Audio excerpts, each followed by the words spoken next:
So we create a feature, we select geometry, and then we apply operations, okay? So this is the dynamic machining strategies. That's the essence of what it does. So within the feature, we can right-click and edit. Here's the feature. Here's our machining strategies. This is the current operations. This is the available operations. And what we can do is we can add operations, so we can take items from this list here and we can move it over to the current operation. We can also remove items from the list, okay? And the reason why this is so important for 3D machining is you're going to rough, semi-finish, finish, detail. You're going to get near vertical. You're going to get, you know, the steep, the shallow areas, and all these different strategies, you know, they attack that material differently. So being able to create a template or saving a feature that contains the operations that are common for you for the size of material you're working with and the type of material you're working with will save you tons of time, so much time. It's amazing how much time it will save you, okay? So, you know, in a lot of times when we go to do our machining, we'll right-click, we'll load in a strategy, we'll select our geometry, you know, and now we're going to start going through and loading in the operations that we want to use. And this is like starting over every time. Don't do it. Do yourself a favor. Create a feature, define the operations, the step over, the depth of cut, the tooling, everything that you're going to use, and then you go to this feature and you choose Save Feature, okay? And when you save that feature, you can save it into a directory, and then you can call it up later. Like this feature I've already saved, so I can right-click here. I can go to Load Feature. Let me throw this, get up onto my my template file. I have my template file here, and here you can see that the advanced rough, the advanced Z-level finish, everything is already loaded in here, so I don't have to start over. So that is a huge time saver for you. If you guys aren't currently using the save and load features, you're really missing out. Okay, so let's see what else we got to talk about here. Okay, dynamic machining strategies available in drilling, 2D machining, 3D machining, very, very powerful. All right, rest machining and operation stock. So rest machining, as you guys know, that's what we're going to use to, rest machining we're going to use to target leftover material, right?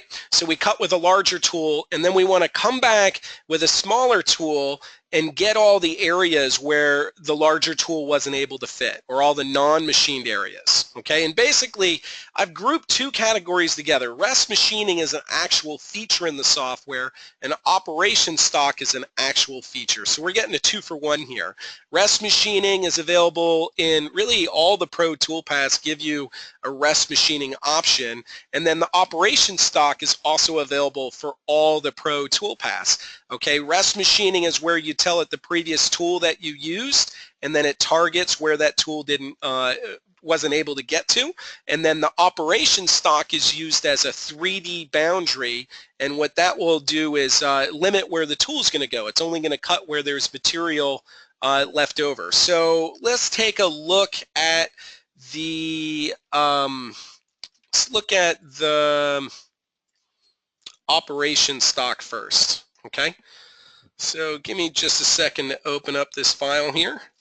All right, so what I have is an AR upper here, and we're going to machine this using our 4th axis. So the purple geometry is just some extensions, you know, so I have something to grab onto or hold onto when I have this in on my 4th axis. Okay, if we get into the cam tree here, you'll see that what we have is one machining operation that is machining from above. Okay, so we're going to remove some material and work our way down.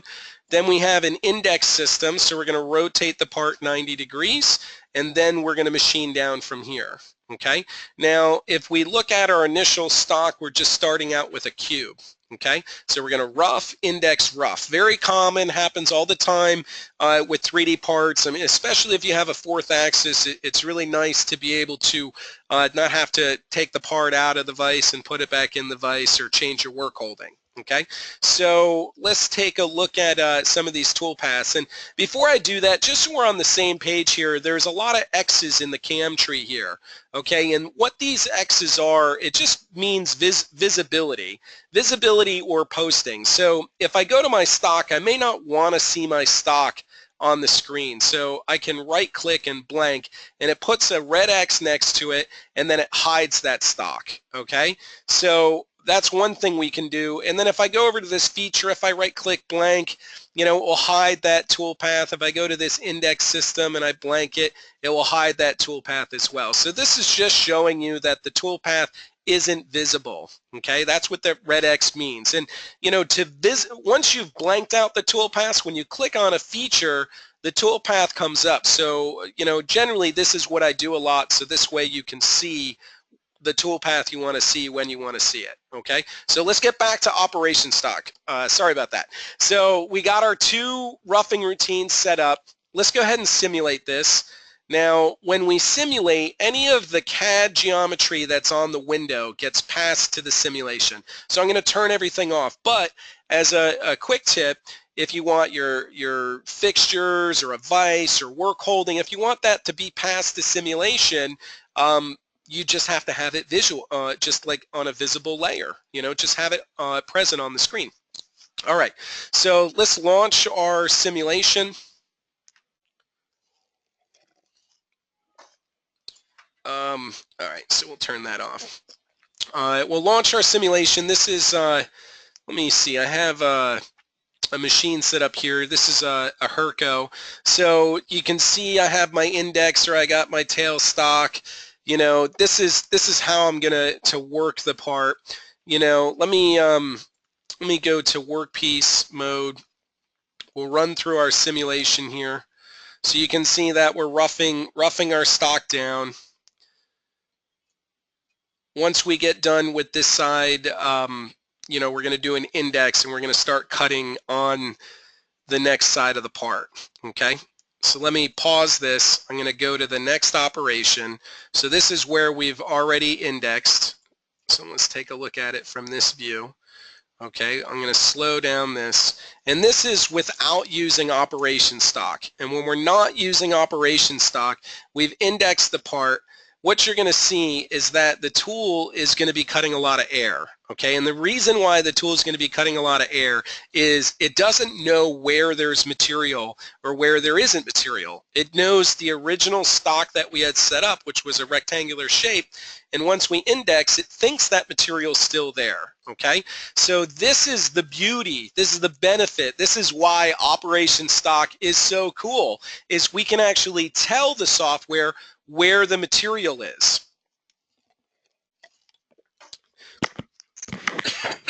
Excuse me. Now, so we'll speed through this, and you can see a lot of this cutting is cutting air. So we want to solve that with operation stock. So let's see how that's done. Now, excuse me. So the way that we need to give the software, we need to take the in-process stock and we need to save it, and then we need to load that in as the operation stock. So if you see within the CAM tree over here, see how this says operation stock and this says operation stock? That's where we're going to load in the operation stock, okay? But how do we get the stock in the pre-machined orientation or pre-machined condition? Like, we want to take this stock the way that it is right now, and we want to use this as our operation stock. So the way that we do this is we save out our cut model. Okay, so there's a bunch of tools within the software. I'm going to turn on Cut Sim. Okay, and from here there's this option right here called Save Stock. So we're going to choose Save Stock. We're going to save this out as an STL file. So what we're doing is we're saving the in-process stock to use as our operation stock. Pretty slick, huh? So let's close out the simulation here. We're going to go to this feature here where it says operation stock. We're going to reselect. We're going to select an STL file, and we'll browse, and we'll grab that file that we created there. Okay. So from here, I'll choose, okay, so I've loaded my operation stock, and you can actually see it as a preview in the drawing window. All right, within this feature here, let me see, I think there's a button I need to turn on. let me check. I think in the other features, if it's a feature other than advanced rough, you have to check the use operation stock. If it's the advanced rough, you don't need to. So we'll go ahead and choose finish. We'll see that that is present. We're going to recompute our toolpath. And what I mean by see that that is present, if you see under operation stock, there's like a piece of paper icon or what have you, but there's no red plus next to it. So that means something has been associated with it or selected with it. If we go up to this one here, see how there's a red plus next to this operation stock? That means there's no operation stock present there. All right. So again, we loaded our operation stock, our in-process stock. We recalculated our toolpath. We should have trimmed out a bunch of air at this point. So let's go ahead and re-simulate the job. I do have an error when I launch simulation. It's for the machine that I'm using, this Herco. I must have changed something. No big deal. Not for this example. All right, so we're going to go ahead and go to our next operation, which just jumps ahead.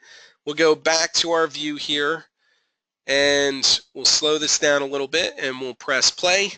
And here you're going to see that now the toolpath is actually just targeting where there's material. Okay. Before it was jumping all the way over to the side and coming back. Now it's just targeting where material is. And this is a simple example of where you can use operation stock. There's a lot of different ways that you can use operation stock, but definitely want to add that into your arsenal. If you haven't been using it, I highly recommend it. So again, the key concepts here are, in order to get the in-process stock, you need to save your cut model. And the way that you do that is you go to the Cut Sim tab and you choose Save Stock. Okay, so that is very important. That's how you get in-process stock. The other thing that's important is when you want to use the operation stock, advanced rough, you just right-click and reselect, and you add it in from a directory. It could be a solid model, but in this case, we're bringing it in as an STL, so you bring it in from there. If you're using like a different feature, like let me add, let's do an advanced planer, for instance. If I bring in an advanced planer, you'll see right here where it says bounds trim to stock. That's what that one's for. So you got to check this on in order to use it with the other pro toolpaths. Okay, so hopefully you guys enjoyed that one. Let's get back to the PowerPoint and see what else we have to talk about. Okay, so we did operation stock. The other one is rest machining. Now rest machining, you have it in both 2D, but you also have it in 3D as well.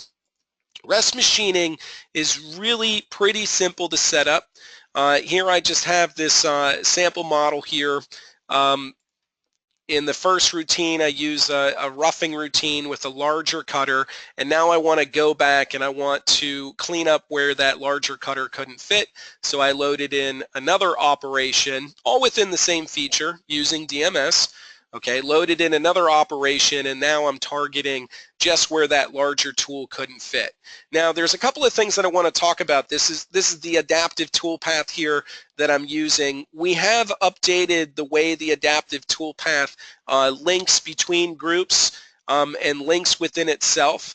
So you're going to see a more logical tool motion as it goes from one section to the other.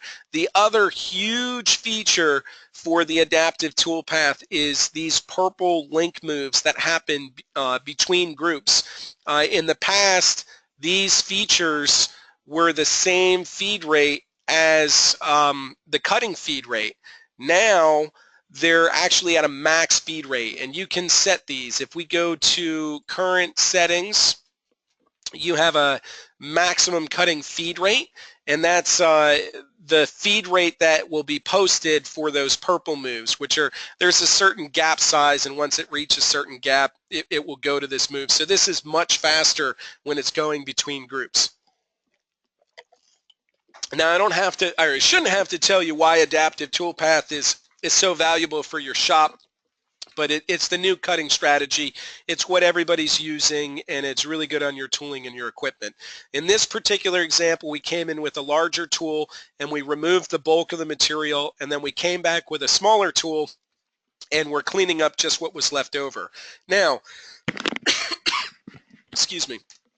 All right, so one of the things that I wanted to touch on real quick was, how do you know where you have leftover material? Okay, so how you know that you have leftover material, I mean, there's common sense, like if you use a much larger tool, yeah, you're going to have material left over in there, or if you have really small corners. But there's a simulation tool that you can use that I would recommend. So let's launch simulation so we can talk about that. All right, so when we get into simulation here, let me close this window out and I'll go to the next operation. So I'm going to run through the first operation. And one of the things that you'll notice is I turn off all these view options. These are all your tools that you have for simulation. I turn them all off and I only open them up when I want to use them. I find it really cleans up my workspace quite a bit. So the one that I want to go to is this one right here. There's a bunch of different options, but we can go to deviation.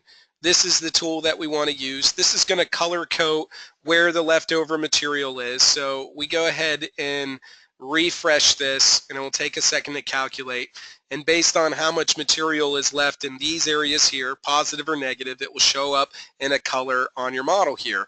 Now you can adjust your scale if you want. You can make it a larger range of numbers as well.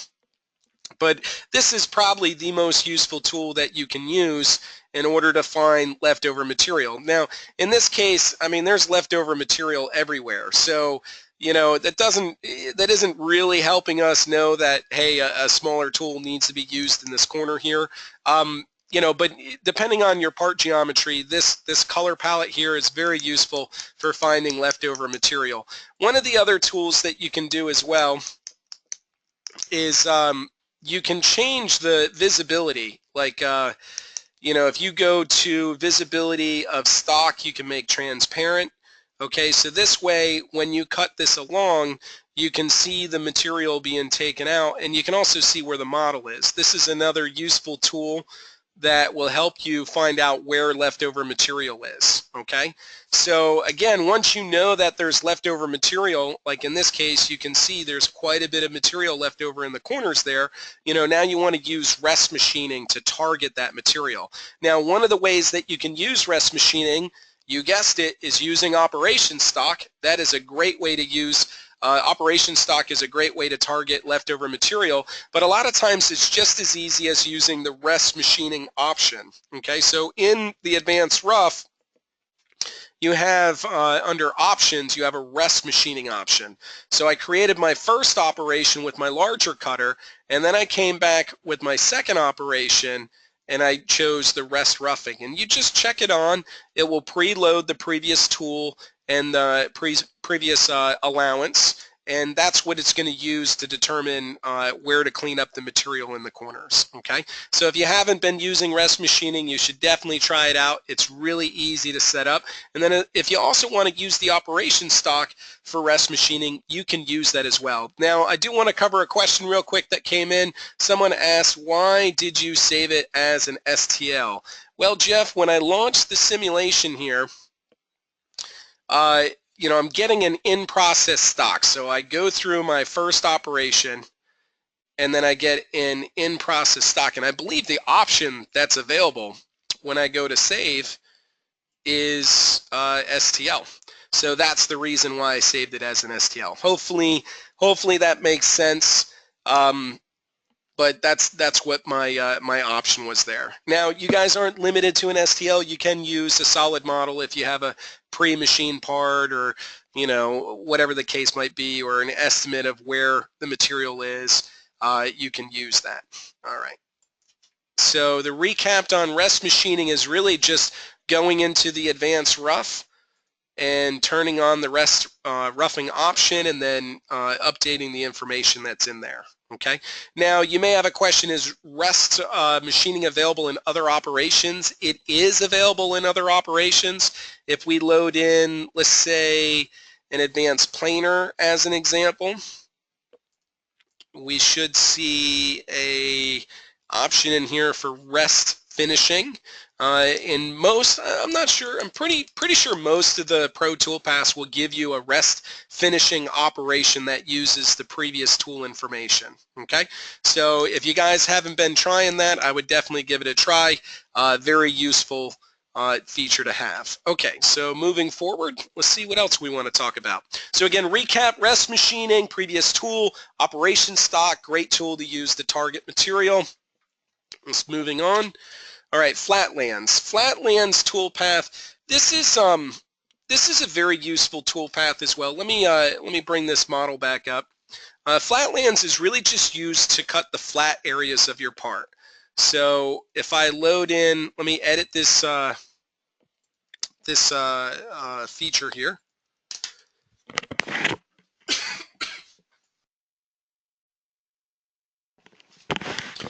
If I edit this feature here and I throw a Flatlands in here, Flatlands I can use to just target the flat areas of the part. You have some controls, zig, zigzag. You may ask, well, why would I want to use a Flatlands? The adaptive toolpath, even though it's very proficient strategy, the tool marks that are left on the part, or like just the where the tool is gone, for some people isn't as desirable. Some clients, so you can use a Flatlands type toolpath, and that will come back and machine all the flat areas of the part. You can use that to finish the flat areas of the part, and it gives a more traditional tool path or tool mark on the part for the finish. So that's one reason why you may use it. The other thing is you just may have shoulders at different depths, and you want to just finish it all in one shot. You can use Flatlands. Very simple and easy to use. You can see it's machined all the flat areas of the part. Okay, so that's what we got on Flatlands. Let's see what else we got here. Project curves. Okay, project curves is by far my favorite 3-axis strategy. This thing is, we've had it for a little while now. Let me see here. Let me get my project curves sample up. There's a lot of different ways you can use this. The first one I'm gonna use is for lettering, and a lot of that is what we demonstrate with project curves, is where in the past we've used other and project curves to surface, and we project geometry down onto a surface, and then we'll use 3-axis wireframe in order to convert that 3-axis wireframe in the toolpath, and that actually does work really well. The difference is the project curves toolpath actually compensates for the cutter, and there's a lot of examples where you can use this, and it's really just awesome. I can't even tell you, it's my favorite. So in this example, what we have is we have this dished, let me blank the toolpath out here. We have this dished out surface, okay? And what we want to do is we want to put some text onto this surface, okay? So we have some text. We have this text that we want to put down onto the surface. Now, one of the things, if we look at this, let me change the color of this geometry to something that will stand out a little bit better. Okay, so if we look at our text, you can see that it's intersects with the radius up here, and then so we have like 3 different radiuses in which that text would be machined on. Okay, so we have this text. We have the text boundary. The way that the project curves works is you use the boundary. It doesn't look like the text that I'm using right now is the one that was used in the part. It was mirrored because this was a mold insert, so we had to mirror the text. But so we select the geometry that we're going to project down, and then we have this option in here where you can pick project curves, and then you have an offset type. So let me just do user defined for just a second, and I'll recompute this. And when I do that, what we're going to see is we just get a center line. So whatever the toolpath was, that gets projected down onto the surfaces, okay, if that makes sense. Now, if we come back in here and we look at our options, we can go to where it says offset, And this, in my opinion, is what makes this strategy so powerful, is now I can give it an offset. I can do a left, a right, or both. So not only do I project it down onto the surface, but then I can set the number of cuts, and then I also have the step over amount. And this is, in this case, I'm using it for the text, which is fine. It goes in there and it machines out the text. But there's so many other scenarios that you can use this for, and it's just extremely powerful. So let's see. There was a question that came in about the adaptive. Can you keep the z-axis down on adaptive clearing rest machining? It appears on the rest machining that it was retracting each time. I see the surface was angled, but say it wasn't, by Casey. Casey, there's a gap value that is used to determine whether it goes to clearance or not. Let me see here. Let me go back to that real quick. So there, I think what you're seeing is, let me edit this for a second. There is, there's a tolerance. It doesn't look like the tolerance is in this. We must have it defaulted in the background, but there's a tolerance that says if the tool needs the link past a certain distance, then go to clearance. Okay, like if we go to this project curves here. Let me see if this one has it.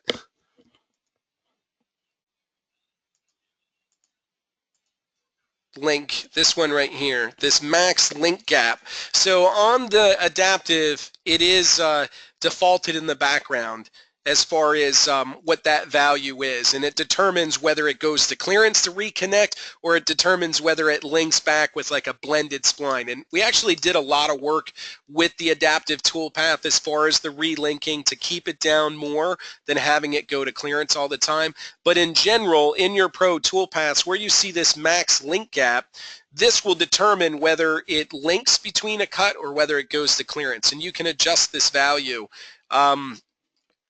Let me see if it shows up here. Okay, so well, these are pretty close, but there are cases where you need to adjust this value so you get it to go to clearance. Let me change this. Let me change this to 50% of the cutter. Let me see if I can get it to do it on this part here.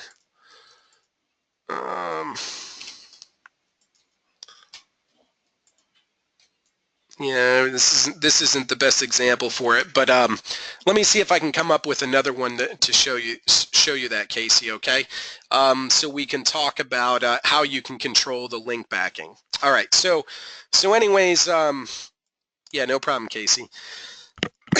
Excuse me. All right, so back to project curves. You can offset it, makes it super powerful. But it's not just for text. That's the thing. It's not just for text. So let me show you a different example. So here we have this this surface here. So if you're a pro user, you may be considering the advanced surfacing package, or what we call 4-axis pro, because you get all these other surfaces and you get check surfaces, and you just get a lot more options when it comes to machining. One of them, you hear about a lot is like flow style machining. Well, that's the thing that I really like about the project curves. Let me get a job up here real quick. Let me just blank this out. Okay, so what I'm going to do is I'm going to sketch a line. So I'm going to just sketch a line from here to here, and then I'm going to sketch a line from here to here. Okay, so that's my line. So that's actually what I'm going to use as my project curve. So I'm going to do 3-axis, select geometry, select the model. The strategy is project curves. This is the tool that I'm going to use. All right, I'm going to pick my geometry, so it's this line, and we'll compute it. All right, so what it does is it puts it right down on the part. Okay, so then, like I was saying, you can go to an offset value here, and I could say 10 offsets both directions, and then I'll put my step over amount and recompute. So now I have, it's too much. It's going over the edge of the part now. Let me go, let's do 5 and 5. Yeah, okay, there we go. So now you can see 5 and 5, and so we're taking multiple passes, okay? So we're projecting down onto that surface and we're taking multiple passes. We can set climb or conventional. I think it's set to single direction cutting right now. Let's go to zigzag and compute that. Okay, so now we have it doing a bunch of passes down on the bottom of that surface. But sometimes your surface is going to be curved or it's going to go up or down, and you need control over that. And that's why I really like this feature. I'm going to come in here and deform this geometry like this, and I'll do this one like that. Okay, I'll go ahead and reselect those curves, and then I will recompute, and you'll see they follow those curves. See how I'm able to drive that tool path along that surface from that line that I've defined. So I find this very helpful. There's a lot of times where you just have a surface and it's an angle and you're trying to figure out what the angle is to get the planar tool path to go along it. You know, just draw a center line and use project curves. It's just very, very powerful. Or if you have like a curved surface that flows off the edge of the part, any curved surfaces, a great tool. So if you guys aren't using project curves, whether it's for lettering or you know, there's one other let me go to a different folder here. Let me see, there's a file here.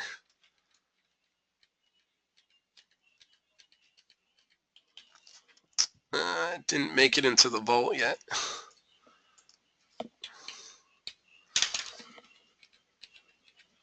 I don't know where it is right now. Let me go. Let me see if I can find it real quick, guys, if you don't mind.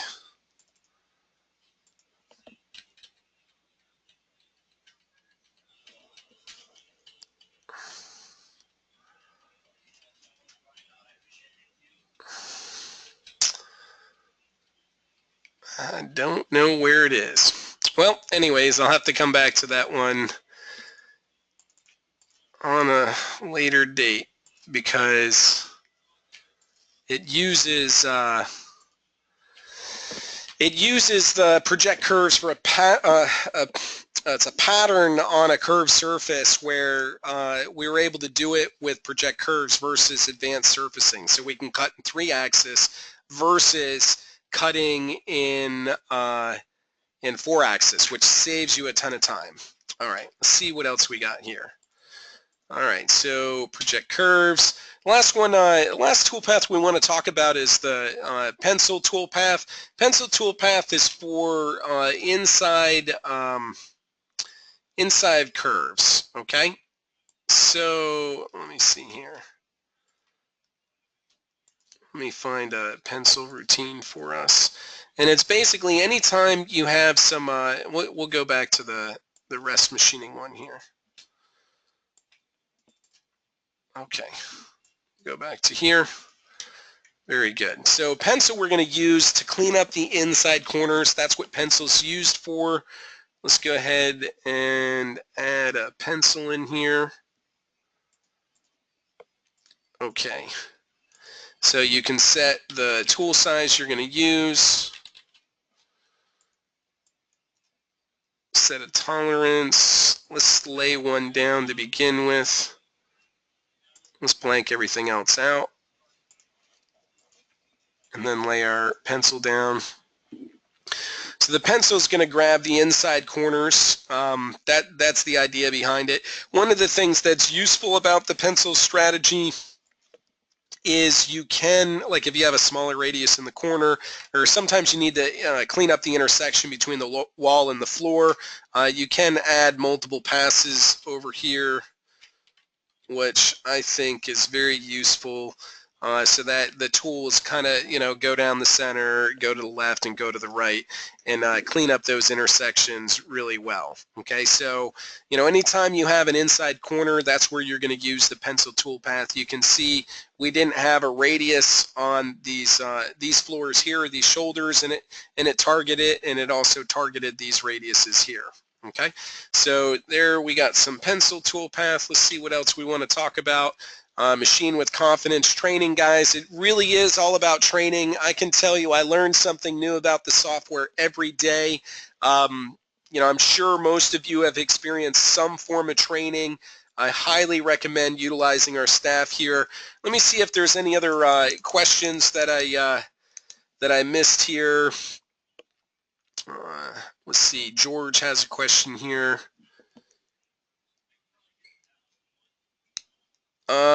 No, you don't have dirty operations, George.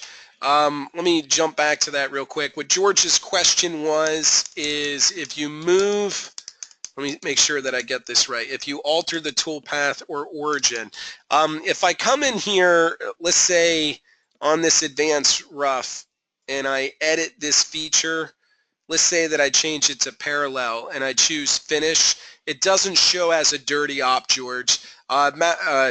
Other programs will show as a dirty op to remind you to recalculate it. With the BobCAD system, it doesn't show you as a dirty op. If you change it, you do need to recalculate it.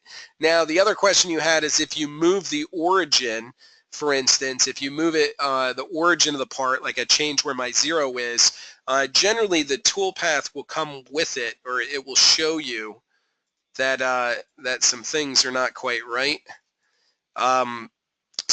But generally you just need to, or the toolpath association will show, usually is what it is, if you don't recompute the toolpath association. Yeah, see, once I recomputed the first one, you can see the second ones are off. So it doesn't show dirty, just if you make a change, you need to update it. I know you can have a lot of operations that are in the tree. If you're in BobCAM, it does warn you. If you're in BobCAM for SolidWorks, it does warn you that you've made a change. So hopefully that answers your question there, George. Yep, very good. Let's see. Let me go back to this one here. Let me close this file and open it back up real quick because I want to see if I can finish up with Casey, because he had some questions about the rest machining here. So what I'm going to do is select that guy like that. I'm going to turn this feature off. So one of the things that I talked about in the CAM tree is these X's. So this is like what you see and what you don't see. Okay.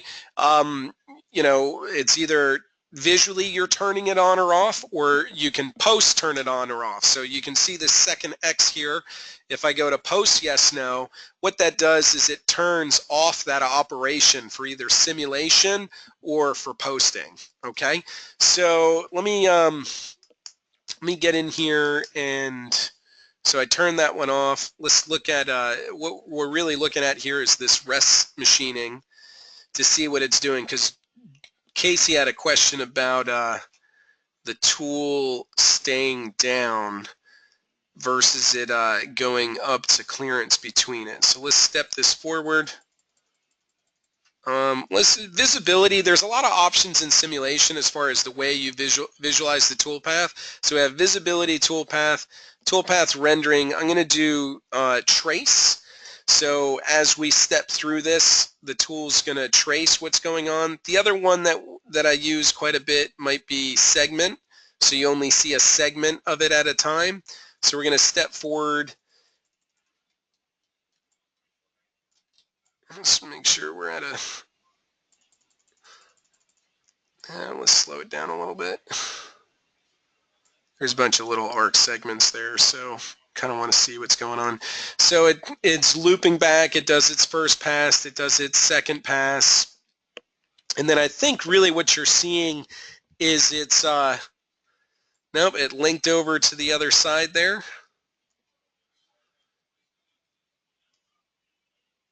And maybe it goes back to clearance to come back down to the other side. It did stay down as it moved over. and then it went up and down to get down to the next one. Okay, so let's pause that. So we're on the same page. It does a, it comes over, comes down, it does a loop here, it links to the other one, it comes over to this one, and then it goes up to clearance, and it comes back down. And that's exactly what Casey was talking about. Not the link motion, but the go to clearance and come back down before the next depth of cut. Let me see if we have anything to eliminate that. I don't think we do though, Casey. I think it's gonna, when it goes from one depth of cut to the next, it will go to clearance. So I believe that's what you're gonna look at. There are, some of these are links, links either between the cuts, or between the levels. So we do have rapid retract for large gaps. We can try turning that one off and recomputing that. Generally, that's this one that we see here that's going across. So let's see what that does for us.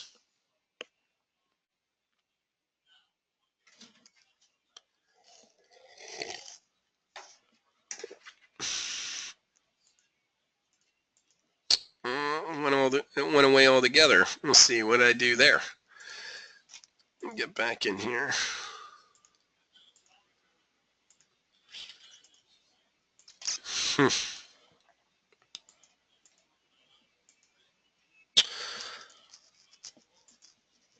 I changed my stock. Well, that shouldn't matter. Let me try recomputing it. Let's see what else we got here while I'm waiting for that. So Casey, it looks like it's going to go to clearance anytime it goes to reset a Z level. It doesn't stay down within the cut. So hopefully that answers that question for you. Let me see here. Let me change my stock back. Let me recompute this and see what's going on there. All right, what else do we have? Hey Al, this is from William. Hey Al, on the pencil toolpath where the tool wraps around the entry exit edge, is there a way to stop the tool right at the edge?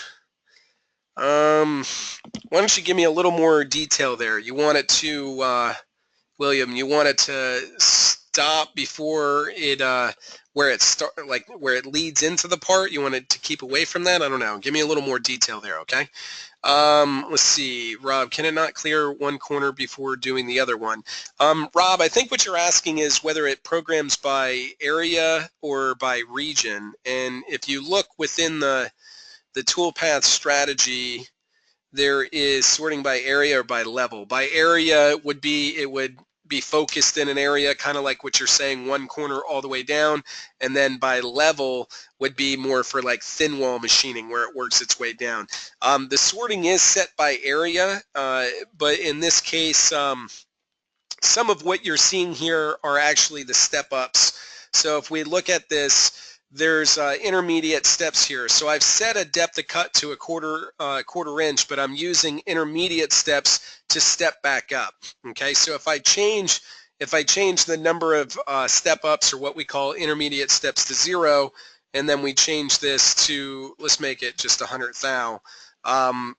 Let's see what effect that has on the toolpath. I'm not sure if it will still finish the corner all the way down, but it should eliminate some of the up and down from the step ups there. So hopefully that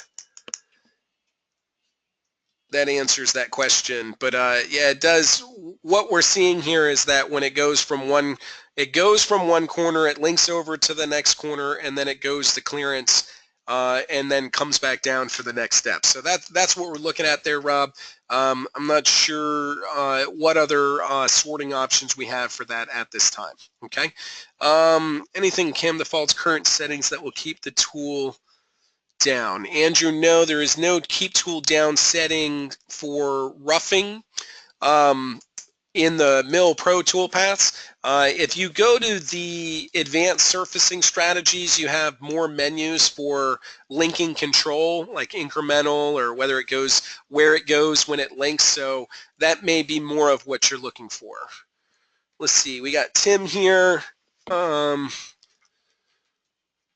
series of pockets, it will do the finish cut at the same time in the pocket rather than many pockets. Okay, so Tim asks if you're cutting a series of pockets and you want the last cut to be a finish cut so that it doesn't actually, you know, rough out all the pockets and then come back and finish them all, I believe is what you're asking.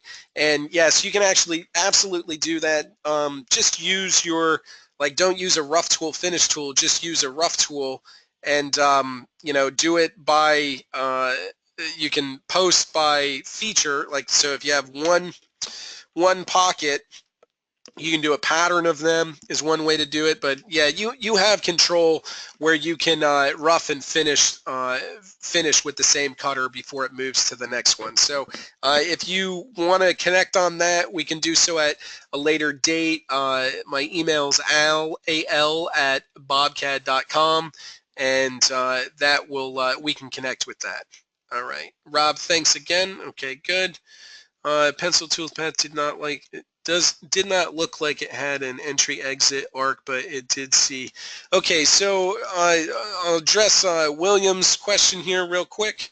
He's talking about the pencil tracing, and you're right, when it comes into the pencil tracing, I did not use a lead in and lead out. I believe we do have a lead option, so you can do vertical, parallel, right angle, or circular.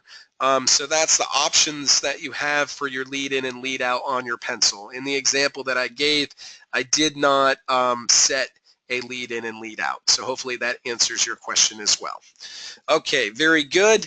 So a little bit of question and answer there. Hopefully you guys found some of that information helpful. Again, these are the types of questions that we can help you with our one-on-one training. There are a lot of options in the software, Mill Standard, Mill Pro, Advanced Surfacing, and really depending on what you're doing will determine which packages meet your demands and also your skill set. To increase your skill set, I highly recommend our Training Solutions. On-site training is a great way to go. That's at your shop. We come on site, we work with you and your staff. That's a good way to go. You can come here to Florida. It's summertime. You know, our beaches are rated the #1 beaches in the United States. So you definitely would want to come here to some of our beaches, bring the family. Disneyland's not too far. And then we have seminars that we run all across the country. So you definitely would want to go to some seminars. Especially when one's in your area, or you can do similar to what we're doing here today, which is the one-on-one training where we connect computers and go through things together. Some of the up-and-coming seminar dates, if you're not aware of them, we're coming around, you know, both the East Coast and the West Coast, a little bit in the central United States as well, so know that these are coming to you, and you know, keep the dates. You can also find this information on our website as well. It links right through the home page. If you guys aren't on your support plans, highly recommend being on your support plans. The online portal, the forum access, your post processors, software updates, you log right in. Right into your ticket system. It's really the best way to set a ticket is through online through our ticket system. So if you guys aren't up to date on your support, I'd highly recommend it. Other than that, again, I really appreciate your time here today. Thank you so much.